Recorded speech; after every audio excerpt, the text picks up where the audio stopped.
আমরা নবী তো খারাপ আসলা না, এই নবীর যত তারিফ করমু তত তো আপনি খুশ হইতা না বেজার হইতা। যদি কপালে খালি লাগে এখানে রাসূলুল্লাহর করলে তারিফ করলে আপনি তো যত তারিফ করবা তত তো আপনার লাগি পালা, ঠিক না? তাই রাসূলের পাক সাল্লাল্লাহু আলাইহি ওয়াসাল্লাম রে আল্লাহ নূর দিয়া সৃষ্টি করছেন। ও নূর আল্লাহ দুনিয়াতে আনতা, আদম রে আল্লাহ মাটি দিয়া পানি দিয়া বানাইলা। এই বক আদম রে আল্লাহ কিটা দিয়া বানাইছেন? মাটি দিয়া না নূর দিয়া? মাটি দিয়া। মাটি না কিটা দিয়া? মাটি দিয়া। রাসূলও মাটি দিয়া দিয়া কিটা দিয়া? নূর দিয়া। আদম রে বানাইছেন মাটি দিয়া, বানাইয়া হুতাইয়া রাখছেন।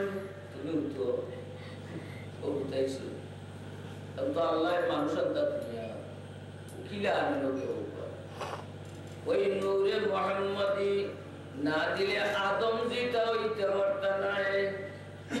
আল্লাহ রাব্বুল আলামিনের দুনিয়াতে মানুষ আনতো, আদম রে বানাইয়া আগে তো আমরা নবী বানাইছেন নূর দিয়া।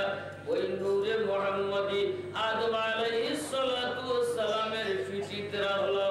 সুবহানাল্লাহ সুবহানাল্লাহ। এখন আদমের ওই গেলা মানুষ আসলে গেলা মানুষ ও মানুষ হয়ে গেলা। ও মানুষ থেকে লাইলাই শুরু হইল মানুষ হাওয়া। আল্লাহ হাওয়া সৃষ্টি করলো, আদম এবং হাওয়ার বিবাহ হইল, এইভাবে মানুষ হাওয়া শুরু হইল। ওই নূরে মুহাম্মাদি পবিত্র রহিম থাকি একজন থাকি আরেকজনের কাছে আইল, একজনের কাছ থেকে আরেকজনের কাছে আইল। দুনিয়া তো আইতা নবী ও আইতে আইতে আইতে আইলা সব যত রহিম থাকি আইছো যতজনের কাছে এরা কোনোদিন শিরিক কাজ করছে না। আল্লাহ রাসূলের পূর্বপুরুষ যারা আছে এরা কোনোদিন শিরিক করছে না। এই নূরে মুহাম্মাদি আয়া পড়লো সিরাতের কিতাব বলেছেন হযরত আব্দুল মুত্তালিবের পেশানিতে। আর পেশানিতে আব্দুল মুত্তালিব রাসূলুল্লাহর কিতাব দাদা মাপিন্দা তো কিছু আরাম আমিও পাই না আপনারা হয়তো। আব্দুল মুত্তালিব রাসূলুল্লাহর কিতাব দাদার মধ্যে আইলো। এই সময় তাই বাচ্চা মানুষ যে রাত্রিতে নূরে মুহাম্মাদি হযরত আব্দুল মুত্তালিবের পেশানির মধ্যে আইলো। আওয়ার পরে আব্দুল মুত্তালিব কইন আমি রাত ঘুমাইলাম, ঘুম থেকে উঠিয়া দেখি আমার চোখের মধ্যে সুরমা লাগাই, আমার শরীরের মধ্যে তেল লাগাই, আমার শরীরও খুব সুন্দর পোশাক। আশ্চর্য, আমি উঠলাম এক কোলে আর উঠলাম আর এক কোলে। তাই বাপরে বইলা আব্দুল মুত্তালিব তার বাপরে বইলা বাবা খাই উঠলাম ওলা আর উঠলাম বইলা রে বাবা খবরটা আখেরে কইস নাই। সন্তরে লইয়া আমি এক গণখর কাছে যাই। এই সময় গণখর তারা জানতো, তারা কিতাবও পড়িয়ে আছে নূরে মুহাম্মাদি কিলা আইলা, এখন তারা জানে। গণখর কাছে লইয়া গেলাম, লইয়া যাওয়ার পরে গণখে কইল ও আব্দুল মুত্তালিবের বাবা খবরদার কোন মানুষের কাছে কইও না, যদি এই ঘটনা তুমি কও তাইলে বড় মুসিবত হইব। ওই মানুষটারে আব্দুল মুত্তালিবরে তারা কতল করি লইব, আর যদি আব্দুল মুত্তালিবরে কতল করিয়া দেয় তাহলে ওই নূরে মুহাম্মাদি আর আখেরি জামানার নবী দুনিয়াতে আইতা না। জুরে বলেন সুবহানাল্লাহ। ও নূরে মুহাম্মাদি ওইলা খবরটা আর শুনতে কইও না, পারলে তোমার ফুয়ারে তুমি বিয়া দিও, আব্দুল মুত্তালিবরে বিয়া দিও। ও আরো ঘটনা ঘটলো, কিছু বড় হইছেন আব্দুল মুত্তালিব কাবা ঘরের মুতাওয়াল্লি, মসজিদের মুতাওয়াল্লি তো জানেন। এই সময় কাবা ঘরের মুতাওয়াল্লি কে আব্দুল মুত্তালিব রাসূলুল্লাহর দাদা। ওই সময় একটা ঘটনা ঘটিল। ঘটনা হইল আব্রাহা বাদশা এসে কাবা ঘর ধ্বংস ধ্বংস করার লাগে কাবা ঘর ভাঙিলেই তো এই সময় আব্রাহার সৈন্য হলে ওই আব্দুল মুত্তালিবের কিছু উট হল সিনাইয়া লইয়া গেল তাই বললাম যে আমার উট হল আব্রাহার সৈন্য হলে নিচে গিয়া ও তাই গেলা গিয়া আব্রাহার বাসার কাছে এই সময় নূরে মোহাম্মদ ইতান এরশাদ যেমনে গেছেন যাওয়ার পরে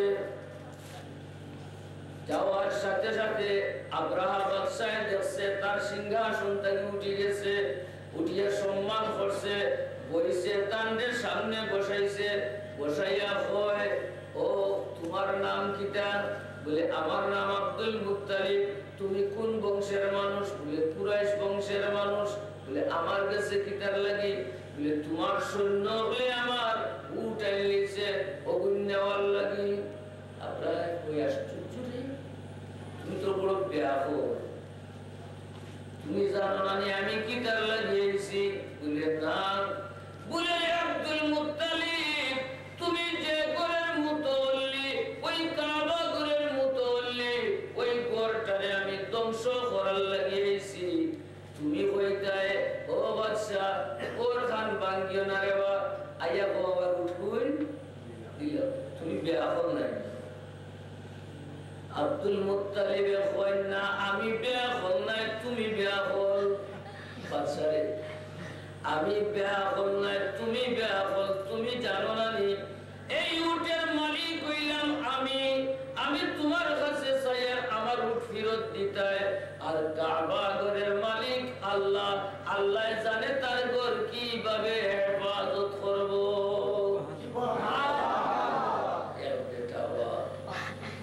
শূন্য হলরে পরে তাড়াতাড়ি দিয়া দেও তাড়াতাড়ি আব্দুল মুত্তালিবের উটগুলা দেও এরপরে শুরু করলো কাবা ঘর ধ্বংস করা পারছে দিন আল্লাহ এমন সিবানি সিবাইছে এমন ভাবে মারাইছে আল্লাহ এখন কাসফিম মাকুল গাছ সিবাইলে যেভাবে জোরা জোরা হয় এইভাবে ওই সৈন্যগুলোরে মারিয়া জোরা জোরা করছে ছোট ছোট বাক্যে মারছে আল্লাহ কোরআন শরীফে আমরা পড়ি কাসফিম মাকুল গাছ সিবাইলে জেলা হয় ওগুলা এটারে মারিয়ে একেবারে ঘটনা ঘটলো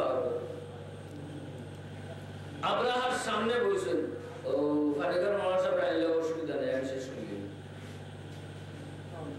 সামনে বসেন বলার পরে ওই সময় বড় বড় হাতিও ফল আব্রাহা বাদশার বড় বড় হাতিও ফল আসেন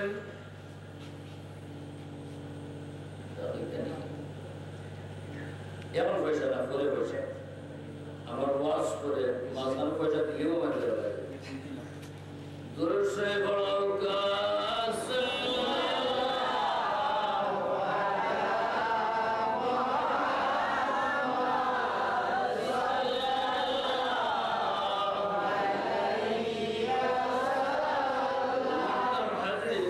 এই নূরে মুহাম্মদী আব্দুল মুত্তালিবের মধ্যে আছে তো আব্রাহা বাদশার কিছু বড় বড় হাতি ওগুলো আছে একটা সাদা হাতি আছে যেটা কোনদিন আব্রাহারে সালামও করছে না ইজ্জতও করছে না কিন্তু আব্দুল মুত্তালিবের সামনে সেই হাতিটা আইছে আইয়া হাতি জেলা বই বলা হে কইছে এটা আব্রাহা দেখে বইয়া আল্লাহ তার মুখ খুলিয়া দিলা আব্রাহার হাতির মুখ আল্লাহ খুলিয়া দিলা ওই সময় হাতিয়ে কয় আসসালামু আলান নূরিল্লাযী ফি যারিকা ইয়া আবদুল মুত্তালিব ও আব্দুল মুত্তালিব তোমার ফিজির মধ্যে যে নূরে মুহাম্মদী আছে ওই নূরে আমি সালাম জানাইলাম সুবহানাল্লাহ